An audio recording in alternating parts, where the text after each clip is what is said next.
PDSU 50 వసంతాలు పూర్తి చేసుకున్న సందర్భంగా దేశవ్యాప్తంగా సభలు సదస్సులు సమావేశాలు నిర్వహించాలని పీడీఎస్యు కమిటీలకు పీడీఎస్యు నాయకులు పిలుపునిచ్చారు। ఈ సందర్భంగా ఉస్మానియా యూనివర్సిటీలోని ఆర్ట్స్ కళాశాల ఆవరణలో 50 వసంతాల లోగో మరియు పోస్టర్ను ఆవిష్కరించారు। పీడీఎస్యు నాయకులు మాట్లాడుతూ 50 ఏళ్లుగా పేద విద్యార్థుల పక్షాన నిలబడి విద్యార్థుల సమస్యలపై పీడీఎస్యు అలుపెరగని పోరాటం చేస్తుందని అన్నారు। దేశంలో మతోన్మాదం పేరుతో మహిళలపై విద్యార్థులపై దాడులు జరుగుతుంటే ప్రభుత్వాలు స్పందించే స్థితిలో లేదని మండిపడ్డారు। ప్రైవేటు విద్యా సంస్థలను ప్రభుత్వాలు ప్రోత్సహించడం వల్ల పేద విద్యార్థులకు విద్యను దూరం చేయడం అవుతుందని అన్నారు।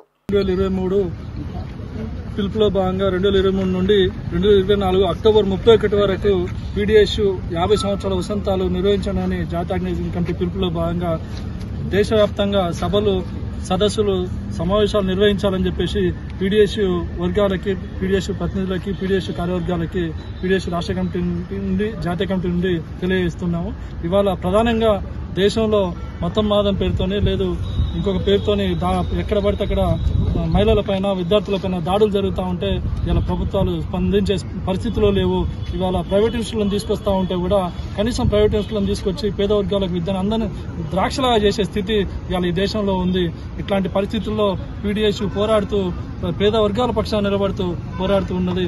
దాంట్లో భాగంగానే ఇలా పీడీఎస్యు 50 వసంతాల సభల్ని నిర్వహించుకుంటా ఉన్నాయని చెప్పేసి తెలియజేస్తూ ముగిస్తాం।